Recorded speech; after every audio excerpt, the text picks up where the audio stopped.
Antes de mais nada, eu quero dizer a você que não importa como você chegou aqui, o que importa é como você vai sair daqui nessa noite. Não importa também o que você trouxe para dentro dessa igreja, para dentro dessa casa de oração. O que vai valer mesmo é o que você vai levar para a sua casa. Amém, queridos? Bendito seja Deus. Eu queria que você aplaudisse Jesus que ressuscitou dos mortos. Não é uma história com E, é uma história com H maiúsculo. E pode aplaudir esse Deus que venceu a morte. Ó morte, onde está a tua vitória? Eu saúdo você que está aqui no anfiteatro, saúdo você que está aí no santuário da nossa amada mãe, Nossa Senhora de Guadalupe, e saúdo você que está em casa, acompanhando pelas redes sociais, pela TV, e já convido você a interagir conosco. A palavra no Evangelho de São Mateus, no capítulo 7, versículo 7, vai dizer assim: pedi e recebereis. E está aparecendo aqui embaixo, aqui ó, a palavra pedido de oração. Então, irmão, levanta do sofá, pega o telefone e faz acontecer o que Jesus ensinou em Mateus capítulo 7, versículo 7. Pede. O telefone não é para você agradecer agora, o telefone é para você pedir. Então pede que o Senhor vai realizar. Bendito seja Deus. Você pode se sentar. Toma a sua Sagrada Escritura, nós vamos fazer uso dela agora, com toda a atenção do nosso coração. Evangelho de São Lucas, capítulo 7, versículo 11. Evangelho de São Lucas, capítulo 7, versículo 11. Você que está em casa também, reza conosco e venha meditar essa palavra. Evangelho de São Lucas, capítulo 7, a partir do versículo 11. Ele foi em seguida a uma cidade chamada Naim.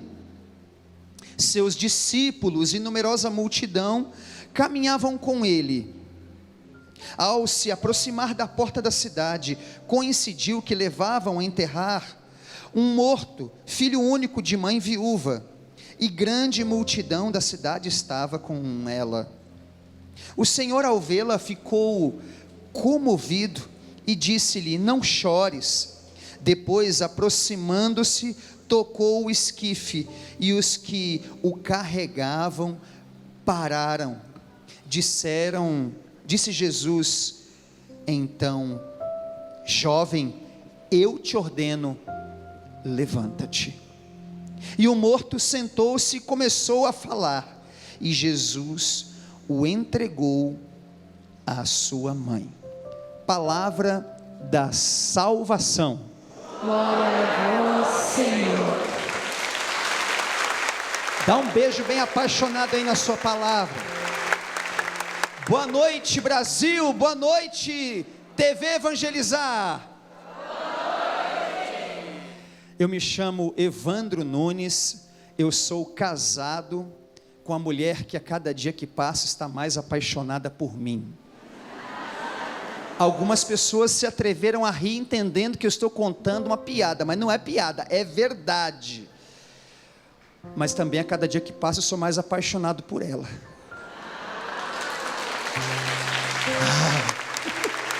O nome dela é Solange. Fruto desse amor, nós somos pais de 4 bênçãos. Meu Deus! Olha, sabe por que eu tenho 4 filhas, 4 mulheres? Para que você que tem um só, tenha coragem de ter o segundo. Para que você que tem só 2 ou 2, tenha coragem de ir para o terceiro. Porque lá em casa nós obedecemos a ordem bíblica. E a ordem bíblica é: crescei-vos e multiplicai-vos. E nós atendemos isso em gênero, número e grau. Entendeu? E diante disso, com as 4 bênçãos que nós temos, as nossas meninas que estão lá rezando conosco, lá de casa, eu cheguei a uma conclusão: você está diante de alguém que vai ser santo, porque conviver com 4 mulheres dentro da mesma casa, mais a esposa, 5, sendo só eu o único homem, é para ser santo. Eu posso pegar o evangelho e dizer assim, eu atualizo para mim, entendeu? Eu leio assim: Evandro, bendito és tu entre as mulheres. É assim que eu leio, entendeu? Não é soberba, é convicção mesmo. Então eu vou ser santo, é a maneira que Deus escolheu para que eu pudesse ir para o céu. Mas eu sou muito feliz com a minha família. Sou lá da diocese de Santo Amaro, em São Paulo. E quando a Patrícia me passou o tema dessa noite, curando as aflições, eu falei: peraí, eu sou de Santo Amaro, diocese de Santo Amaro, e sou membro de um santuário que se chama Nossa Senhora Mãe dos Aflitos, e o tema que me é proposto para trabalhar com você é a cura das aflições. Falei: então é para exercer com maestria aquilo que eu vivo lá em São Paulo, porque a gente recebe muita gente aflita. Dá uma olhada para a pessoa que está do teu lado aí, vê se ele tem cara de quem precisa vencer ou curar alguma aflição. Dá uma olhada aí. Dá uma olhada, você que está no santuário aí, dá uma olhada também, você que está no santuário aí, dá uma espiada nessa pessoa que está do teu lado aí, e vê se ele tem cara, vê se ela tem cara de quem tem aflições a serem curadas. Amados, veja só, o tema central deste cerco de Jericó está baseado numa palavra que está registrada lá no livro, no 2º livro dos Reis, capítulo 20, versículo 5. O texto central diz assim: vi tuas lágrimas, vou curar-te. Esse episódio aconteceu, e por isso que eu faço menção a isso, esse episódio aconteceu com um rei, constituído por Deus. Esse rei, ele recebe a visita de um profeta de nome Isaías, e Isaías vai até ele, e toda vez que você recebe a visita de um profeta, há, por consequência, a entrega de uma profecia. Só que aquela profecia que vai ser entregue ao rei Ezequias, não é uma profecia glamurosa, como eu vir aqui no meio de vocês e falar assim: você vai pregar a palavra de Deus pelos 4 cantos do Brasil, você vai constituir família abençoada, e todos servirão a casa do Senhor, como aconteceu com Josué. Quando você recebe uma profecia assim, você fala: nossa, é comigo, é assim, é desse, então tá bom, amém, glória a Deus. É assim que a gente se comporta, né? Deus vai honrar a sua vida financeira. Não é bom a gente receber profecia nessa pegada, desse peso? Só que Isaías vai entregar uma profecia dolorosa a Ezequias. Isaías entrega uma profecia assim: eu vim aqui por parte do Senhor dizer que você vai morrer. Se alguém fala isso para você, fala assim: não, pelo amor de Deus, como é que você se atreve a abrir a boca e falar um negócio desse? Você está sem discernimento. Falar que a pessoa, não se fala um negócio desse. No nosso tempo a gente entende assim, porque não se pode, entre aspas, entregar uma profecia dolorosa. Mas Isaías, sem respeito humano nenhum, foi até a casa do rei Ezequias e disse: eu vim por parte do Senhor dizer que você vai morrer. Que paulada, não é?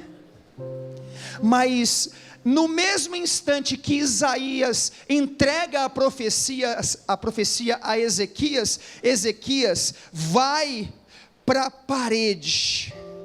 Ezequias vai para a parede, se volta para a parede, não agachado assim, mas em pé, E vai dizer o texto, que naquele momento em que ele se vira para a parede, o profeta já tinha entregue a profecia, já estava indo embora, a audição estava aqui ainda no ouvido dele, dizendo, a boca do profeta estava aqui ainda, você vai morrer, você vai morrer, você vai morrer. Ele se vira para a parede, e vai dizer o texto lá, em 2 Reis capítulo 20, versículo 5, que ele orou, e chorou.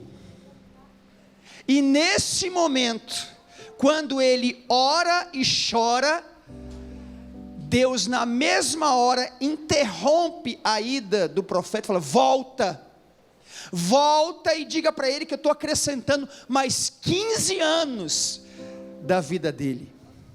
Por que eu estou contando isso para você?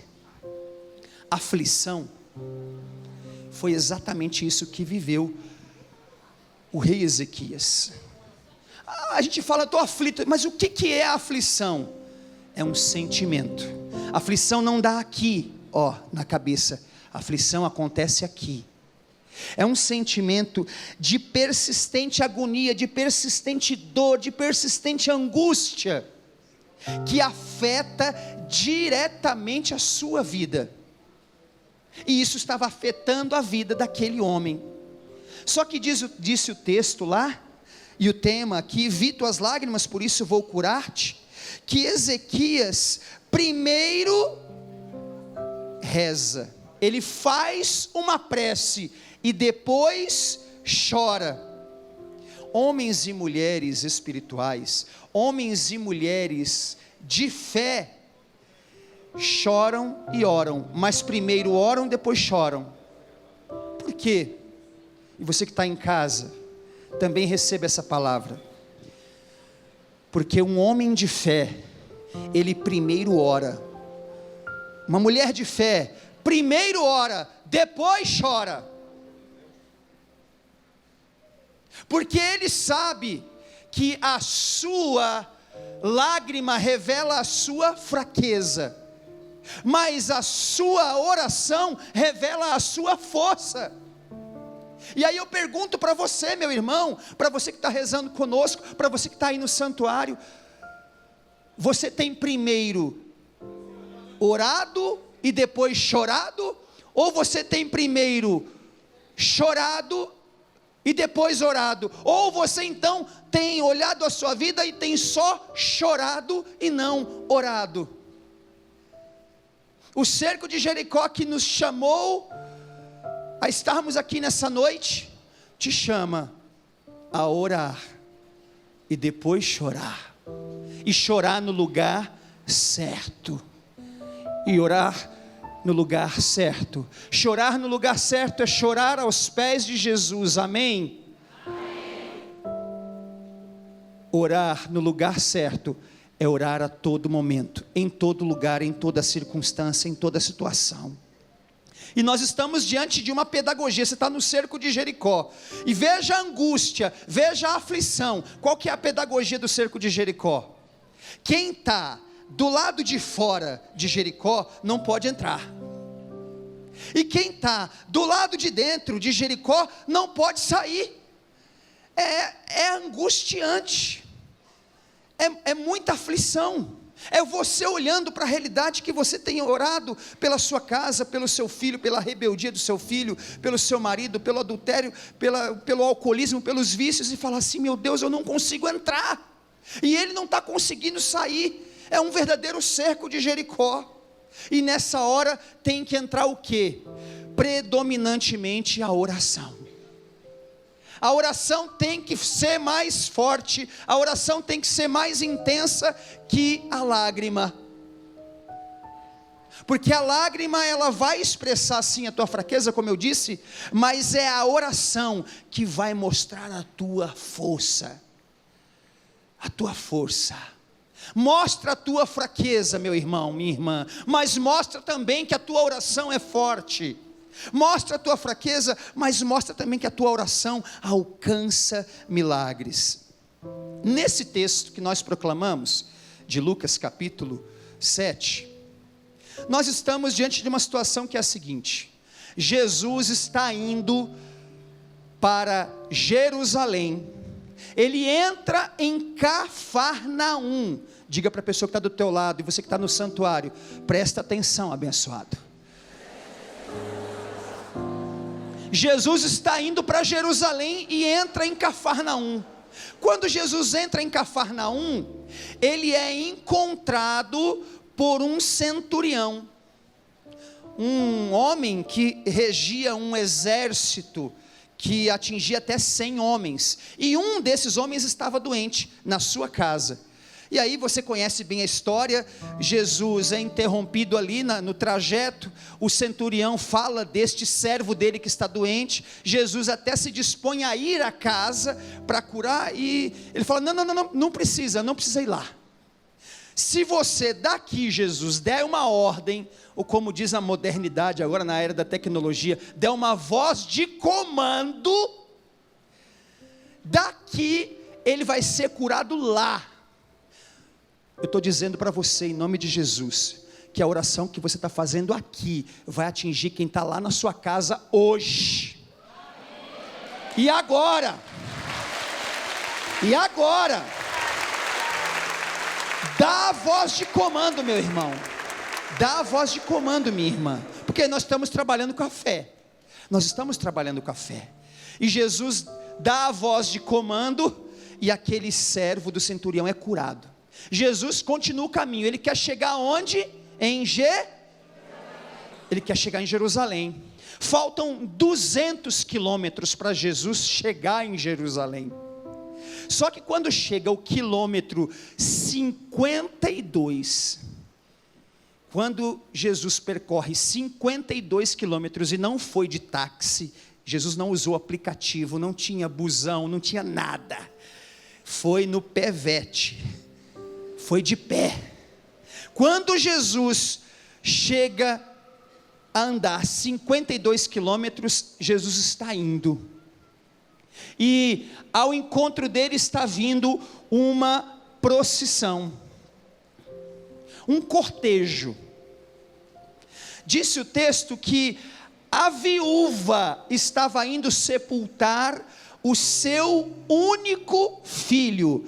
Vira para quem está do teu lado e diga, preste atenção, meu irmão. Na cultura judaica, olha só, olha aqui para mim. Na cultura judaica, somente o homem podia ser a providência da casa. Somente ele era o responsável para trazer o sustento financeiro. A mulher não podia trabalhar. Só que o texto diz que ela era viúva. Então, a providência, o sustento financeiro por parte do marido já não existia, porque ela era viúva, ok? Só que ela tinha um filho. E esse filho, quando estava vivo, então, já que o pai não podia providenciar, então o filho providenciava. Só que agora, o filho morreu. Veja, a mulher não podia trabalhar, o marido morreu, o filho morreu. O que seria dessa mulher após o sepultamento? Quanta aflição! Quanta aflição! Ela estava diante do seu triste, do seu trágico futuro. Não haveria mais esperança para ela. Só que naquele momento, no quilômetro 52, Jesus se encontra com aquele cortejo. Você já participou de algum sepultamento? Quem aqui já participou de algum sepultamento? Levanta a mão aí. É ou não é comum a gente dizer assim? Você chega para a pessoa, para a mãe que sepultou o filho, para o pai que sepultou o filho, para o filho que sepultou a mãe, o pai fala, não chora, não é assim? Não chora, e quanto mais você fala não chora, mais a pessoa chora, mais ela chora. Quanto mais você dizer assim, não chora, e ainda tem alguns malucos que dizem assim, Deus quis assim, aí coloca Deus contra aquela pessoa, né? Aquela pessoa contra Deus, fala, tá vendo, é por isso que eu não amo Deus. É bem provável que se eu parar essa pregação agora e colocar esse microfone aqui no ambão,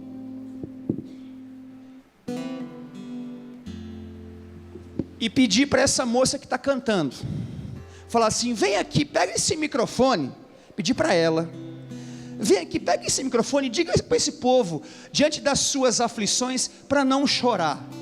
É bem provável que você continue chorando. Se eu parar essa pregação agora, e o padre Reginaldo Manzotti entrar por lá, por aqui, e falar assim: meus filhos, independente das aflições que vocês estejam vivendo, não chore.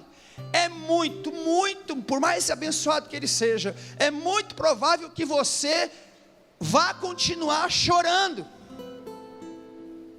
E se eu disser para você: não chora minha filha, não chora minha filha, você fala assim: você fala isso porque você não conhece meu marido, você fala isso porque você não sabe a luta que é para eu conviver com meu filho, com a minha filha, com a minha sogra, com a minha nora, com o meu genro. Mas eu digo uma coisa para você: se Jesus disser para você: não chores, eu duvido você continuar chorando. Eu duvido. Nessa noite Deus te trouxe aqui, Deus te colocou na frente dessa TV, Deus te colocou na frente desse computador, não para um pobre pregador dizer para você: não chore, mas através da pregação, Jesus soprar no teu ouvido e dizer: pare de chorar agora.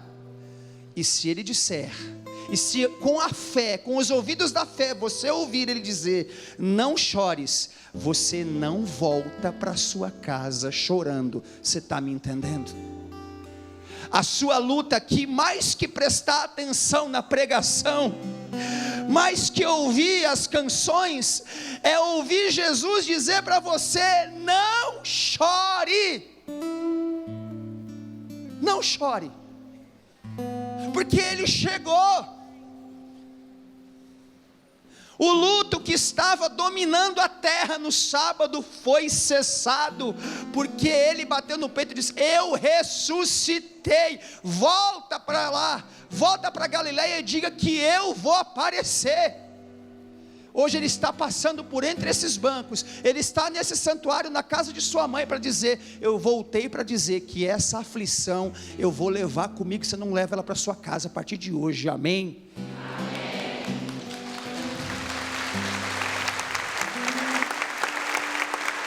Jesus andou 52 quilômetros para se encontrar com aquela mulher e mudar a sorte dela. Quantos quilômetros você andou para chegar aqui, por favor? Quantos quilômetros? Quantos minutos? Quantas horas você levou para chegar aqui? Deixa eu profetizar na tua vida: vai valer cada momento, cada minuto, cada hora que você demorou para chegar aqui. Vai valer cada metro que você andou, vindo a pé, vindo de ônibus, vindo de trem, vindo de táxi, vindo de carona. Vai valer. Diga para a pessoa do teu lado: vai valer cada quilômetro, irmão, vai valer cada metro. Chacoalha ele e diz: vai valer cada metro, meu filho.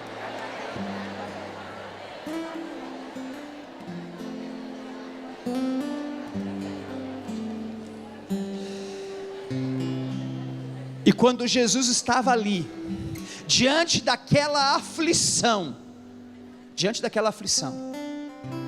que não tem nome, essa dor não tem nome, a morte de um filho não tem nome, você não consegue nominar a morte de um filho. Quando morre o marido ou a esposa, você consegue dizer: é viúva, mas quando morre o filho, que nome você dá para essa dor? Não tem. Não tem. Jesus se encontra e ressuscita aquele menino dizendo: jovem, levanta agora. E aqui, para que a gente possa rezar, eu fui entender por que Deus me trouxe aqui em Curitiba, na TV Evangelizar. Porque em novembro eu estive pela primeira vez pregando fora do Brasil. Eu tinha recebido um convite para pregar no sul da Flórida, numa cidade chamada Margate. Era um retiro de final de semana inteiro. Junto comigo estava o padre Bruno, da comunidade Canção Nova, que acredito que você conheça. Você em casa também deve conhecê-lo. Saímos aqui do Brasil, fomos para lá, passaram o cronograma todo do retiro. Vai ser tantas pregações, Evandro, você vai fazer, tantas pregações, padre, você vai fazer. Nós vamos ter momento com os servos. Era um encontro para brasileiros. Só que dias antes, questão de 20, 25 dias antes, o padre Reginaldo esteve nessa cidade e fez uma evangelização nessa mesma cidade, nessa mesma comunidade paroquial de brasileiros que moram lá na Flórida, nos Estados Unidos. Ou seja, o padre foi preparar o terreno para nós, né? O padre foi capinar para a gente chegar lá e semear. Na missa de domingo, o padre Bruno estava celebrando a Santa Missa. E quando ele celebrava a Santa Missa e orando com o povo, eu estava sentado no meio do povo. E eis que uma moça estava do meu lado e chorava compulsivamente. Ela chorava compulsivamente. E a moça que estava ao lado dela, estava com uma criança, se levantou e foi ao banheiro, porque a menina carimbou a roupa da mãe. Foi limpar, e eu fui me levantar para ir receber a Santa Comunhão, mas aquilo me inquietava, porque eu via aquela moça chorando compulsivamente, chorando muito, e eu falei, meu Deus, eu não posso ficar inquieto, eu não posso ficar inerte a isso que está acontecendo. E quando eu passei por ela, que eu cheguei nos bancos, eu cheguei nela e disse assim, fiquei bem de frente para ela, falei, ela chorando, eu falei, cada lágrima que está sendo derramada não vai tocar no chão. Jesus está recolhendo cada uma delas. Um anjo está com um cálice na mão, recolhendo tuas lágrimas. Eu disse isso para aquela moça. E quando eu disse isso para aquela moça, fui comungar e voltei, mas ela continuava chorando. E quando ela continuava chorando, eu falei, meu Deus, ela não para de chorar. E aí, quando eu voltei, ela disse assim, seu pregador, eu posso te falar uma coisa? A minha mãe era serva deste grupo de oração, nessa comunidade. E aí eu me lembrei, me veio na mente, porque antes de eu viajar para lá, soubemos que uma serva do grupo morreu atropelada por um caminhão, dando ré. Ela estava usando fones de ouvido, e não ouviu o barulho do caminhão, foi atravessar a rua, e o caminhão passou por cima. Era uma grande serva, e até me avisaram, Evandro, uma serva aqui do grupo morreu, nós estamos em luto, sepultaram. Quando aquela moça falou aquilo, a minha mãe era serva deste grupo de oração, eu me lembrei, falei, ela é filha daquela mulher, lembrei da foto. E na hora ela disse assim, eu posso te fazer uma pergunta, seu pregador? Falei, pode. Se Deus é tão justo, se Deus é tão honesto, se Deus é tão misericordioso, por que que Ele levou a minha mãe, sendo que ela era uma serva, ela servia a sua casa, ela fazia, como diz o ditado, das tripas coração para sair do trabalho, e os brasileiros que moram na Europa, nos Estados Unidos, trabalham muito, como nós aqui também, trabalham muito para poder conseguir se sustentar, e ela ainda vinha para a igreja. Como é que Deus permite que isso acontece? Na hora eu falei, vem Espírito Santo, precisa ser uma resposta do Espírito, não pode ser uma resposta da carne. E naquela hora eu disse assim para ela, o Espírito Santo falou assim, pergunte para ela, como que a mãe dela chegava em casa depois do grupo de oração? E aí eu perguntei, ela disse, muito feliz, muito, falei, muito bem. Aí eu disse assim, Jesus sepultou o seu pai. Sabe por que Jesus sepultou seu pai São José? Porque quando você sentisse essa dor que você está sentindo, e fosse aos pés dele, ele poderia falar: eu tenho gabarito para dizer a você o que é sepultar um familiar que eu tanto amo. E na hora ela: eu sou devota de São José. Eu falei: então gruda nele, minha filha, gruda nele que ele vai te levantar. E aí terminou, ela disse assim: olha, eu já participei de vários retiros, e esse eu quase não vinha, porque eu falei assim: vai ser a mesma coisa. Eu vou lá, vou ouvir que eu tenho que ser de Deus, que eu tenho que viver em santidade, que eu tenho que ser fiel, que eu tenho que ser firme, que eu tenho que ter vida sacramental, que eu tenho que ser de Deus, que eu tenho que ser correta, que eu tenho que ser honesta, que eu tenho que ser justa. Mas depois vai passar tudo, eu vou voltar à vida velha, eu vou fazer igual Pedro, eu vou voltar a pescar, não vou querer viver essa vida não, vai entrar por um ouvido e sair pelo outro. Só que na hora que ela começou a chorar, eu fiz questão de pegar ali. Alguém me passou um lenço, e quando ela chorava, eu peguei aquele lenço e comecei a enxugar as lágrimas daquela moça. Enxuguei as lágrimas daquela moça. No domingo à tarde abriram para testemunho, e aquela moça foi testemunhar. Ela disse assim: para mim seria um retiro como outro qualquer, mas eu quero testemunhar que o que você fez. Ela apontou, eu estava sentado no meio da assembleia, apontou para mim e falou assim: o que você fez por mim, Evandro, nesse dia, na missa de hoje, nem meu pai havia nunca enxugado a minha lágrima, nem meu pai havia enxugado minhas lágrimas, e você fez isso. Esse gesto para mim foi o gesto definitivo de que eu, a partir de hoje, vou ser uma mulher do céu vivendo na terra. Naquela hora o Espírito Santo disse assim: eu não te trouxe aqui, Evandro, para você pegar no microfone. Eu não te trouxe aqui, Evandro, para você tirar foto. Eu não te trouxe aqui, Evandro, para você mandar o povo abrir a Bíblia e usar o roteiro da tua pregação, não. Eu te trouxe aqui só para enxugar a lágrima dessa minha filha. O resto era detalhe. Pregar era detalhe. Orar com o povo, profetizar, era apenas detalhe.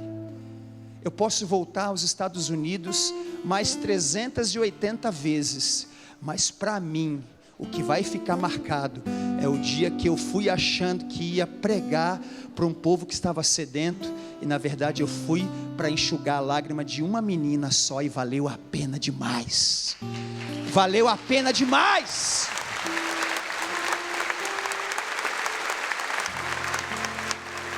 E o Deus que me levou lá para só enxugar a lágrima dela, me trouxe aqui hoje para enxugar a tua. O Deus que andou 52 quilômetros até Naim para ressuscitar o filho daquela viúva, foi o Deus que me tirou da porta da minha casa a 390 quilômetros daqui, para dizer que a partir de hoje você não volta com essa aflição para sua casa. Você está entendendo? Felizes os que choram, porque serão consolados. Pergunta para a pessoa que está do teu lado aí: posso te fazer uma pergunta, abençoado? Pergunta aí para ele. Você que está em casa aí, vai interagindo conosco aí. Diga para ele: eu posso te fazer pergunta ou não posso? Pergunta para ele ou para ela: você quer ser consolado? Você precisa de consolo? Então comunica para ele ou para ela: você precisa então chorar, meu irmão. Você precisa chorar, porque só quem chora é consolado, não tem como. Mais que chorar, eu quero que a sua oração suba ao céu como um incenso agradável. Eu quero pedir que você fique de pé agora. Você que está no santuário, até você que está em casa, Eu sei que talvez você está no seu sofá, eu sei que talvez você esteja na cadeira aí da sua mesa do lar. Mesmo assim, fica de pé, porque de pé a gente se apresenta para Deus. E eu convido você, a noite é de louvor, eu convido você agora a erguer louvores a Deus, pela aflição que vai ficar neste chão, no chão aqui que você está pisando, e que não vai voltar com você. Eu convido você a abrir sua boca agora, com as suas palavras, dizer ao Senhor: eu quero te bendizer. Os ministros de música podem rezar junto também. Vai dizendo, não fique de boca calada não. É noite de louvor, meu irmão, é noite de louvor, minha irmã. É noite em que nós queremos bendizer o caminho que nós fizemos até aqui. E foram 7 noites que talvez você veio arrastando-se. Talvez você veio trazida. Talvez você achou que não conseguiria chegar até aqui. Talvez você estava vindo, mas já estava morto por dentro. Mas Jesus encontrou você. Jesus encontrou você no meio do caminho, para onde Ele ia. Como diz a juventude, Jesus trombou com você, meu irmão. Jesus trombou com você, minha irmã. E hoje está dizendo: eu estou mudando a tua sorte.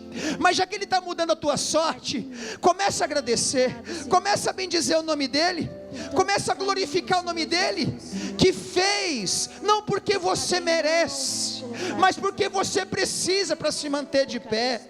Não significa que você não vai chorar mais, não significa que homem não vai chorar, mas significa que as lágrimas que te dominavam até hoje, as dores, as aflições, as angústias, o desânimo, o abatimento que trouxe você, ele se encerra hoje, e você se levanta como um sentinela, como um homem e uma mulher de Deus. Deixa eu dizer para você, enquanto você vai glorificando a esse Deus maravilhoso, enquanto você vai dizendo palavras de adoração, diga palavras de adoração. Isso, não fica de boca fechada não, minha irmã. Se você puder agora, ergue teus braços bem alto. Isso, ergue teus braços bem alto, e intercede agora por quem está em casa. Intercede por quem está em casa, por pessoas que estão em casa sendo erguidas agora, pessoas que estão sendo batizadas no Espírito, porque decidiram orar. Quando eu orar, quando eu orar, o céu se rasga. Quando eu oro, o céu me justifica. Quando eu oro, o céu entra em movimento, e eu quero viver isso, meu Senhor. Santuário, ergue o braço, santuário, ergue o braço, santuário, e faz acontecer agora com a tua oração o mesmo que Paulo fez naquele cárcere. Talvez a tua aflição seja uma prisão espiritual, de alguém que você ama, de alguém que você espera tanto na casa de Deus. Talvez você esteja como aquela jovem lá de Margate, que o mais importante não foi a pregação, mas foi enxugar a lágrima dela, para que ela se mantivesse de pé. Vem Espírito Santo, e justifica aqueles que estão combatendo o bom combate. Justifica. Nossa Senhora agora recebe você. Ela recebe você agora, minha irmã. Ela recebe agora você, meu irmão. Nós estamos na casa da Virgem de Guadalupe, e assim como Jesus entregou aquele menino ressuscitado para aquela mãe, a mãe recebe você agora, e ela diz agora no teu coração: acaso não estou eu aqui que sou sua mãe? Acaso não estou eu aqui que sou sua mãe? Comece a orar no Espírito, e cantemos, bendizendo a Deus. Ele canta ralabaias, ele chaia, ele canta ralabaias. Cessem as dores, sejam fechadas as brechas. Ele canta ralabaias.